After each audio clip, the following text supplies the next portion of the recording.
Hello everyone and welcome to the Practical English brand. In this video, I'm going to be teaching you noun class, which is a part of the most advanced grammar.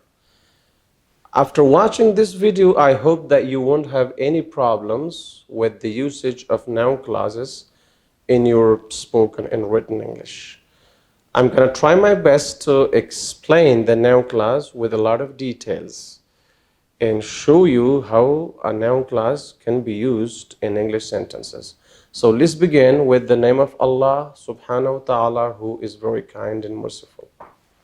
Okay, so let me answer these questions regarding noun clause. The first question is, what is a noun clause? So a noun clause is a group of words which has a subject and main verb and cannot stand alone as a simple sentence because it is a dependent clause. It is used as a part of a complex sentence. There are two clauses, one dependent clause and one independent clause. So noun clause is the dependent clause which cannot stand alone as a simple sentence. Question number two, how does it function? A noun clause functions just like a noun. A noun can be used as a subject in a sentence, as an object in a sentence, as an object of preposition, or as a complement of a verb or subject complement, or a to-be verb complement. Noun clause can be used in the same ways. It can function just like a noun in a sentence. Question number three about noun clause: which words start or introduce noun clauses? Which simply means that which words are used at the beginning of noun clauses. Words such as who, whoever, how, however, which, whichever, when, whenever, where, wherever, and also that and if. Don't forget these two words, if and that. These two conjunctions can also introduce noun clauses. So at the beginning of noun clauses, the words I mentioned can be used. They can start our noun clauses. Question number four, which forms can we use inside a noun clause? This is a very important question regarding noun clause. We can use affirmative form all the time inside a noun clause, positive form, affirmative form, as well as negative form sometimes. Using positive form inside a noun clause is very common, but sometimes there could be a negative form. But no interrogative form inside a noun clause at all. Don't forget this point because it is very important. No interrogative form, no question form inside a noun clause. If there's a question form inside a noun clause, that can't be a noun clause. And when I'm giving you examples and I'm writing the structures in examples, and I'm showing you, the functions of noun clauses practically in examples, you will see each and everything. The points that I'm saying here, that I'm stating here, will be proved there while I'm giving you some examples. So number five, in what kind of sentences is a noun clause used? A noun clause is used, as I mentioned before, in complex sentences. The sentence in which we use a noun clause is called a complex sentence. Again, I just want to mention this, that we have three types of dependent clauses in English language: adjective clause, adverb clause, and noun clause. And all of these three types of dependent clauses are used in complex sentences. One clause is dependent, the other one is independent clause. So, and as I said, noun clause cannot stand alone as a simple sentence because it is a dependent clause. So now let's see the structures in examples, how we can use noun clause as a subject in a sentence, as an object in a sentence, as an object of preposition, and so on. So if you memorize these three structures, it will become easier for you to make noun clauses, to make sentences in which you can use noun clauses. The first structure, it's pretty easy.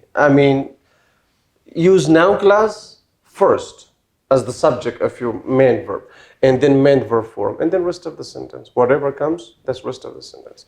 Look at these two examples. What Tom did this morning made me angry. See, what Tom did this morning, up to here, it's a noun class. It itself has subject, Tom, and did, main verb.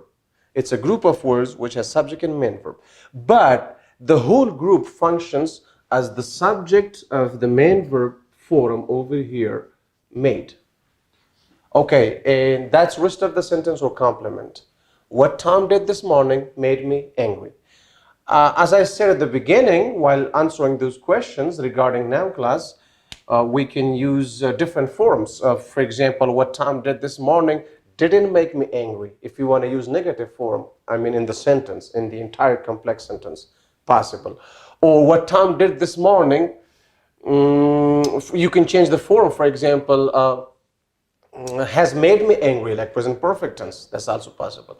If you want to make it interrogative, just bring did at the beginning because it is simple past tense. Made, I mean the second form of the verb. So use did at the beginning and change made to make. And say it this way: did what Tom did this morning make me angry? And then put a question mark. It becomes interrogative form.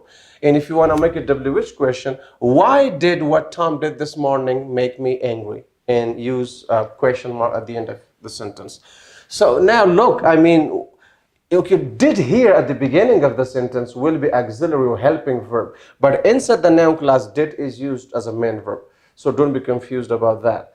Just like instead of, for example, let's remove the whole class and say Tom made me angry. If the noun Tom can function as the subject of this main verb, so the whole class, which itself contains subject and main verb, can function in the same way. As I said before at the beginning, a noun class functions just like a noun. So Tom could be the subject of the sentence, or the noun class in which Tom is the subject of the main verb did could be the subject of the main verb made. So that's possible.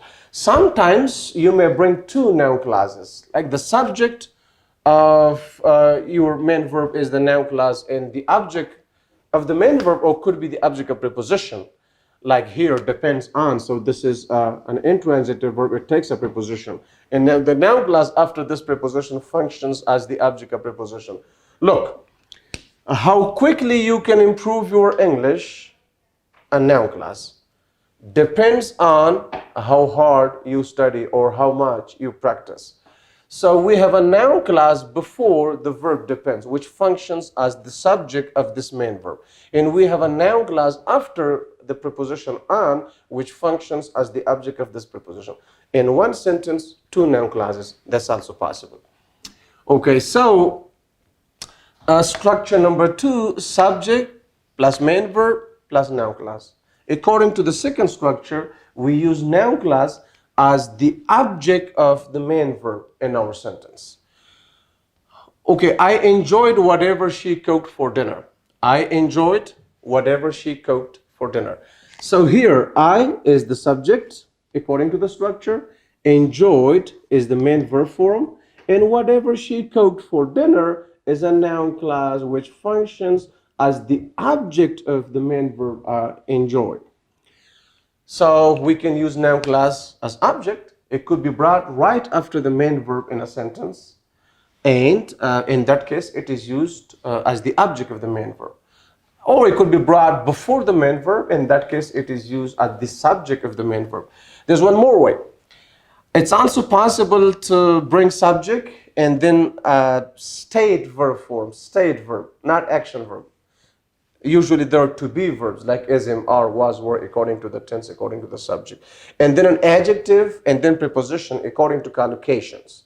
Like which preposition collocates with which adjective. Interested in, famous for, tired of, blamed for, accused of. So specific prepositions which go with specific adjectives. You got to be careful with collocations here. And then noun class. Again, noun class functions here as the object of preposition. Look at these two examples.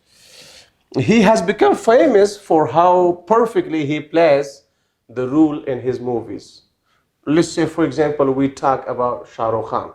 Shah Rukh Khan has become famous for how perfectly he plays the role in his movies. So here we have he, subject according to the structure, and then has become is verb form. What kind of verb it is? It is a state verb. and is the verb form with auxiliary has. And famous is an adjective, and then for is a preposition. How perfectly he plays his role in movies, that is a noun class. In this case, noun class functions as the object of preposition for.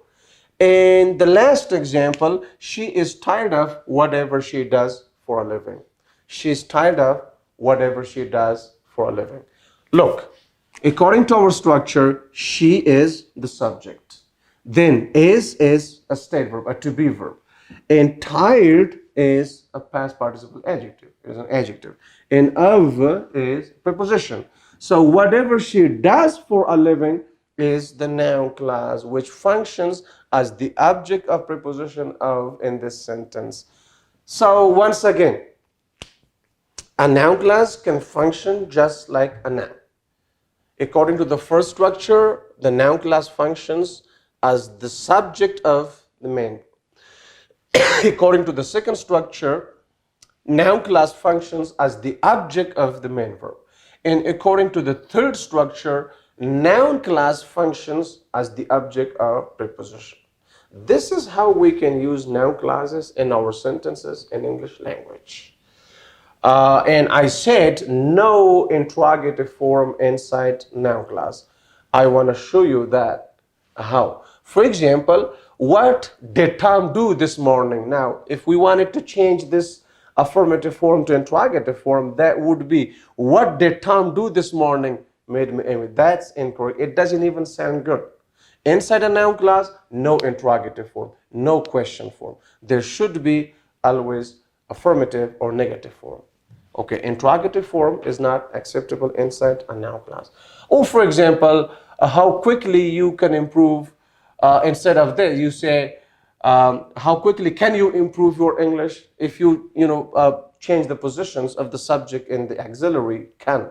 Like if you do inversion over here, and you make it like interrogative form, then that will not be a noun class, that will not be correct.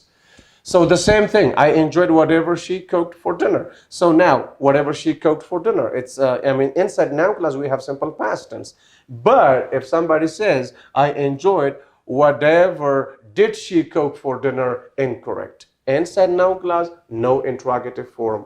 Don't forget this because it's very important. If you use interrogative or question form inside your noun class, that will be incorrect.